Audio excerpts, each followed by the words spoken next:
el doctor Héctor D'Agostino. Vamos a hablar de la inflación. El doctor Héctor D'Agostino ha escrito un libro, yo se lo voy a mostrar, a ver si me lo puede tomar la cámara. ¿Con esta cámara lo tomás? Que se llama El proceso inflacionario, las distintas visiones. ¿Ahí se ve?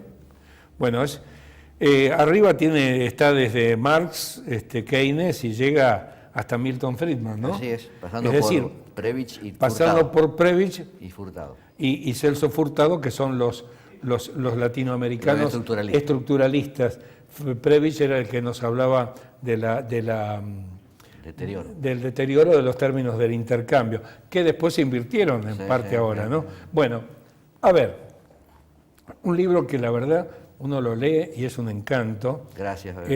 No, yo te felicité, te lo mandé por Facebook, te lo dije realmente porque este es un libro pero muy bueno. Gracias. ¿Dónde comprar este libro? Está en la librería Jenny el Ateneo, acá en la peatonal.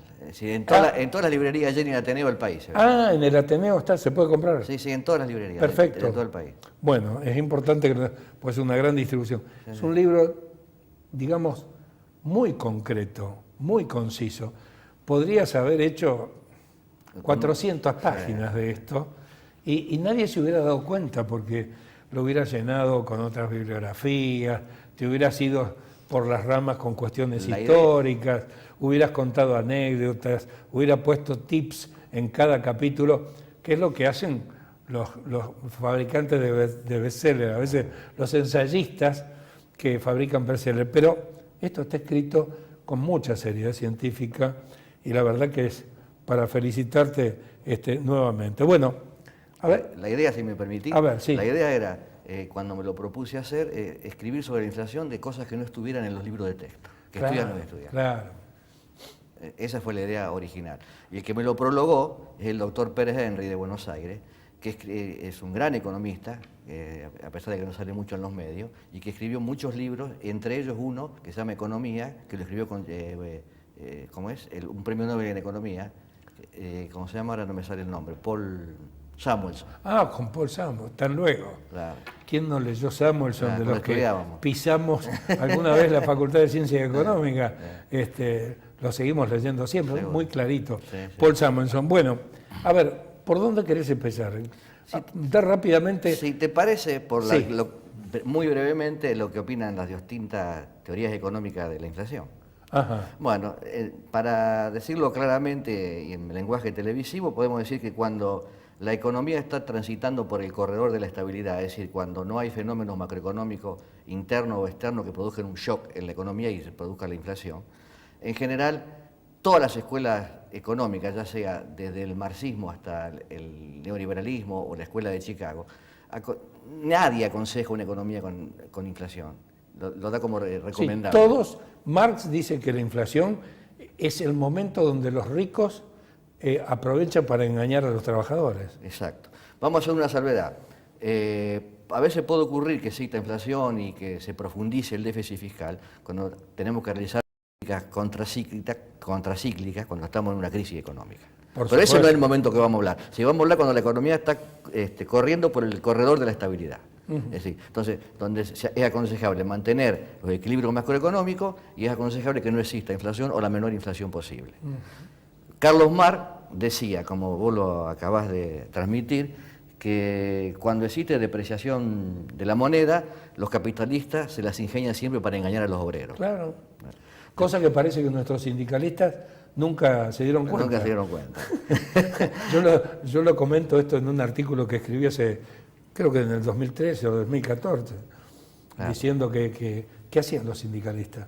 Pedían aumento de sueldo, pero no miraban los factores inflacionarios. Como podía reaccionar la oferta, ¿no? Exactamente. Claro. Después los autores post-marxistas dicen que la inflación es un fenómeno que se da solamente en la economía capitalista, que existe garantía estatal de las ganancias, porque el Estado, según estos autores post-marxistas, opera siempre en el interior de los grupos de poder y nunca nunca arbitra entre la burguesía y el proletariado.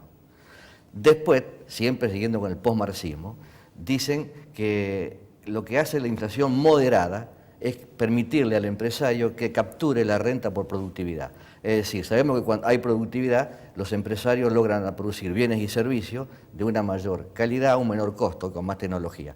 Eso genera un plusvalor en sus balances que mediante una inflación moderada le permite al empresario captar esa renta y permite también que el conflicto distributivo por la distribución del ingreso se realice en paz y que no haya conflicto social. Por eso estos autores postmarxistas llaman de dos maneras la inflación: un lubricante social, dice que es para que el conflicto transcurra en paz, y otro, siguiendo ese razonamiento, dice que es la prótesis del sistema, es decir, que sirve para seguir andando. Siguiendo con los marxistas, podemos decir, Lenin, un discípulo de Marx, decía que no había un método más seguro para destruir el sistema capitalista que corromper la moneda. Corromper la moneda, sí. Luego Keynes... Bueno, era histórico lo que pasó en el Imperio Romano. Claro. Donde, perdón, pan y circo. Claro. Es decir, yo recordaba vídeos y fútbol para todos. Exacto, puede ser. Y eso agranda el déficit fiscal. Bueno, claro. Después, avalando esos conceptos, Keynes, cuando escribe Las consecuencias económicas de la paz, ese libro muy bueno, después de la Primera Guerra Mundial, dice que Lenin tenía razón. ¿Sí? Cuando postulaba eso. Sí, y que corrompe el sistema capitalista, rompe el contrato social y además, decía Keynes, genera el odio hacia los empresarios, que son los posiblemente beneficiarios de la inflación. Claro, desarmoniza la sociedad. Exactamente. Produce una desarmonización. Exactamente. Y Milton Friedman... Ya Milton Friedman, Escuela de Chicago, década del 70. Podemos hablar de la derecha si queremos. Bien de la derecha. Exactamente. Claro. Enfoque monetario. Exactamente. Decía que la inflación es siempre un impuesto que se le cobra al pueblo sin que pase por el Congreso. Y después también... Claro, es verdad. Porque... Sí. Muy bien. Y después nos dice la ya consabida frase que repiten la mayoría de los economistas ortodoxos, que la inflación es siempre y en todo lugar un fenómeno monetario, producto de que la emisión monetaria crece más rápido que la producción. Claro, pero no siempre es así. No siempre es así. Siempre es así porque hay ejemplos históricos. Después vamos a ver, si me permitís, después vamos a eso. Sí. No obstante eso, hay una convención entre la profesión de economistas, políticos y grandes empresarios, de que en los países desarrollados es tolerable una inflación hasta el 3%. Y en los países en desarrollo es tolerable hasta una inflación menor al 10%. Eso es una convención que existe. Digamos que la economía no está en crisis cuando ocurre eso en los países, esa inflación en los países desarrollados, y un 9, un 8, un 7 en los países en desarrollo, como el nuestro. Ahora nosotros hemos batido el récord. Debemos ser, junto a Venezuela y algún otro país bastante subdesarrollado, los que tenemos récord de inflación. El resto del mundo logró... No se discute más. No se discute. Ajá. Ahora, a ver, permitidme una pequeña digresión. Habiendo tenido las posibilidades tremendas que tuvo el gobierno de Kirchner, que toma de Duhalde un país... Duhalde había hecho todo el trabajo sucio. Devaluó 300%, congeló salarios y jubilaciones, produjo una caída del salario real, debe ser la más alta de la historia, Sí, posible. 30 y pico %. Aumentó la pobreza, que la pasó cuando se fue de la Rúa había 29% de pobreza. Algo más, los últimos meses 38. Al final, Sí, 38. de golpe, Sí, pero sí. llegó al 58% Duhalde de pobreza. Es decir, todo el trabajo sucio lo hizo Duhalde. Pagó todo el costo político. Pagó el costo político. Llega Kirchner, se encuentra por otro lado que además de haber pagado el costo político Duhalde, empiezan a bajar los intereses y a subir los productos que exportamos. Todo lo que vendíamos costaba más y todo lo que comprábamos costaba menos. ¿Qué pasó? Con una salvedad, que lo que vendemos, fundamentalmente la soja, casi ni la consumimos. Claro, además. Sí. Es decir, que no tenía efecto en los precios internos. Exacto, no. Por eso, si vos me dejás decirte antes... Porque si hubiera sido la carne, Claro, sí nos hubiera jorobado. Claro. Pero siendo la soja, Claro. podía costar $1.000 la tonelada, Sí, no se que movía el se amperímetro. les pele, se usa. Bueno, pero la inflación es siempre un fenómeno multicausal, ¿no es cierto? Por eso creo que está mal enfocado en parte, lo que hace este gobierno. Piensa que todo es monetario y todo Hasta ahora es así. Hasta ahora es Hasta así. ahora sí. La quieren convertir solamente con un programa monetario. Y eso tiene sus límites. Porque tiene sus grandes costos. Claro. Y aparte, cuando la gente deja de creer, por más que le ponga la tasa al 100%, se va al dólar. Igualmente. Exacto. Si el programa monetario es para un determinado periodo Sí. y con estabilidad y con confianza. Sí. Porque la confianza monetiza la economía, la desconfianza ya no. Bueno, la moneda de papel, ¿qué es? Se llama moneda fiduciaria. Fiduciaria, claro. La fiducia, la fe, la confianza. Por eso, entonces, una misma causa inflacionaria puede tener en una etapa del ciclo económico una consecuencia y en otra etapa del ciclo económico la consecuencia contraria. Por eso se dice que hay que analizarla. Por ejemplo, vamos a tomar dos causas de las múltiples que hay. El salario y la emisión monetaria. Exacto. Cuando estalla la convertibilidad, para hacerlo bastante sintético, existía del cuarto trimestre del 98 hasta diciembre del 2002 una disminución del Producto Bruto Interno del 19%. Es decir, que se afectó bastante la calidad de los argentinos. La capacidad instalada de la industria era mayor al 50%. Es decir, que si una industria tenía 10 tornos, tenía 5 funcionando y 5 en condiciones de funcionar, pero no trabajaban porque no había demanda. El salario estaba totalmente deteriorado de los trabajadores. Existía un desempleo cercano al 25%.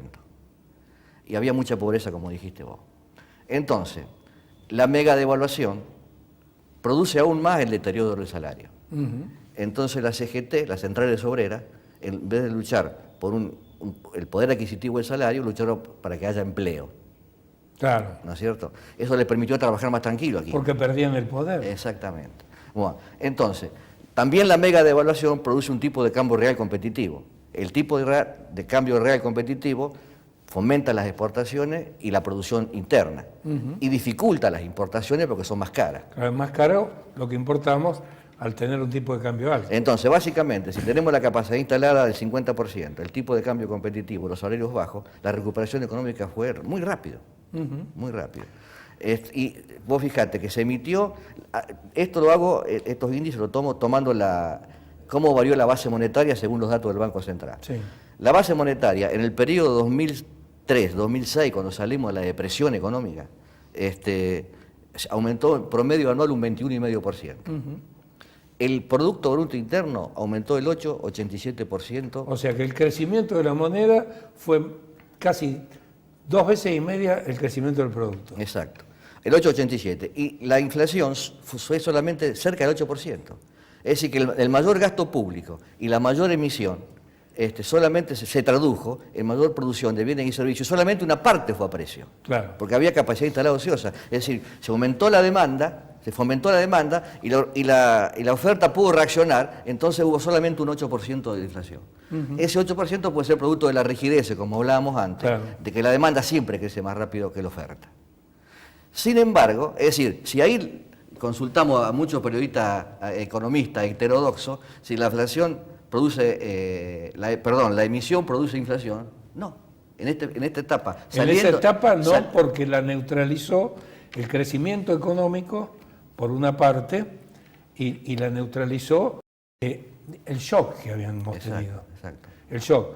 Pero ¿qué pasa cuando vos estás con la capacidad instalada casi toda usada o bastante usada? Es decir, ya no te quedan máquinas por poner en marcha, están todas en marcha. O sea que saltar la producción no podés y seguís dándole la maquinita. Claro, yo lo que escribo en el libro, que me parece más sensato, es que el empresario toma la decisión de poner un turno más en su fábrica, ampliar su fábrica o pasar la mayor demanda a precio cuando está utilizando cerca del 80% de la capacidad instalada. No espera el 100%. No.